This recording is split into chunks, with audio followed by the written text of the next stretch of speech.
Hey everyone, Anthony Morganti here. You probably know that Topaz Labs Denoise AI will work on RAW files. And if you're a Lightroom user, you probably know that if you use it as a Lightroom plugin, it doesn't work on RAW files.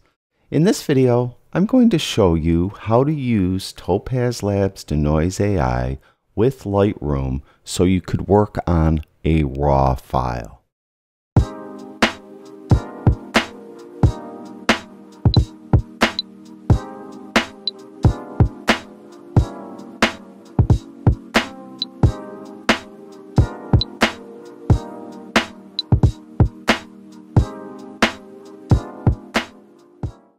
I should state at the top that this isn't actually the fault of Topaz Labs. This is the way Lightroom works. Whenever you use a plugin with Lightroom, Lightroom won't allow you to send the original RAW file to that plugin. It will only allow you to send a JPEG, TIFF, or PSD to that plugin. So what I'm going to be showing you today will actually work with any app that works on RAW files. You'll be able to do this with Lightroom. I have this image here. It was shot at an ISO of 12,800, and you can see there's a considerable amount of noise.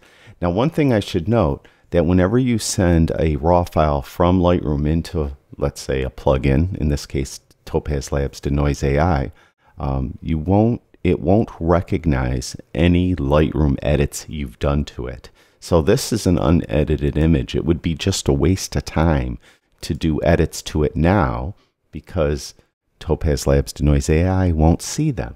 So I want to send this to Topaz Labs Denoise AI, but I want to send the RAW file. To do that, what you need to do is first find this file on your computer, and Lightroom does make that relatively easy to do. Just right-click right on the image, and then go, if you have a Mac, it will say Show in Finder. On a PC, it's going to look for File Explorer. Either way, when you do that, you'll get this dialog box, and there's the image right here. Now, I've made it relatively simple in that I have it in a folder all by itself. In real-world application, you're probably going to have a number of different images in this folder. It always will have the image in question highlighted, so make sure you don't click off it, meaning this is the image. Make sure that you keep that as the highlighted image in that folder. Now what you need to do is open up the plugin you want to send it to. In this case, I mentioned it's Denoise AI, so I'll open that up.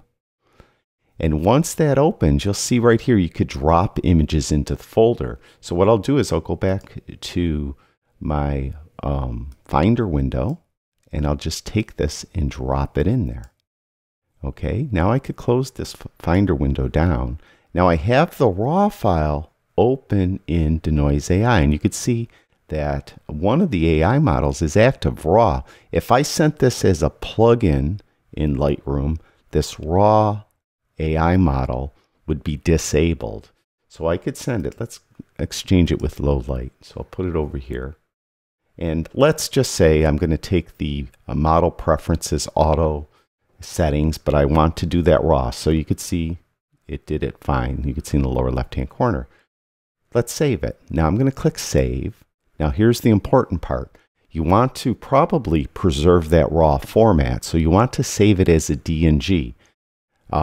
Denoise AI and really any application you use won't write directly to the manufacturer RAW file. In this case, it was a Nikon RAW file. It's not going to write any edits directly to that file. You're going to have to save it as a second file. In this case, as I mentioned, I want to save it as a RAW file. So I'm going to save it as that DNG. I'll keep the default file name and make sure you're saving it to the source directory. That's the folder that the original file is in, and just click Save.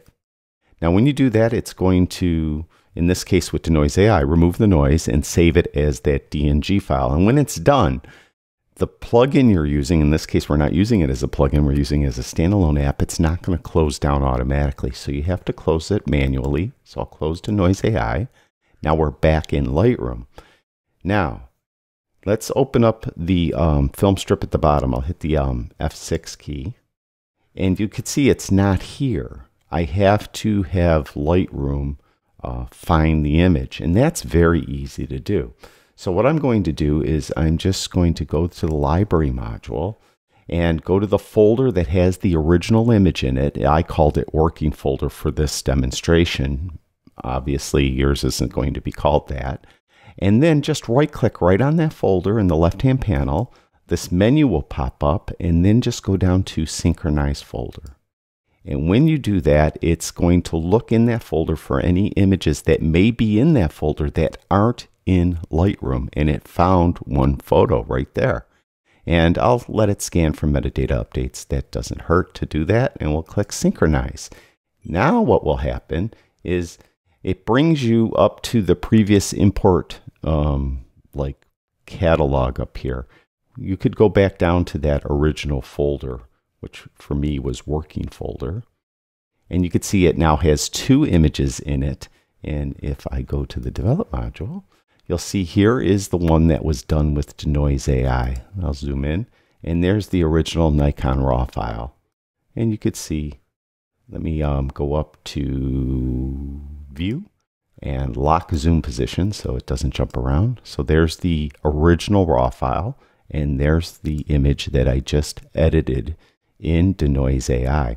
Now remember, this little trick I showed you works not only for Denoise AI, it will work for any plugin as long as that application will work on RAW files as a standalone app. So Sharpen AI, Gigapixel AI, all those apps that will work on RAW files as a standalone app, you could do this with. So hopefully that helps you get a better edit of your image. Now, because it's still a RAW file, you still now just continue your editing from this point forward, and you're good to go. Thank you, everyone who watches my videos. I really do appreciate it. I'll talk to you guys soon.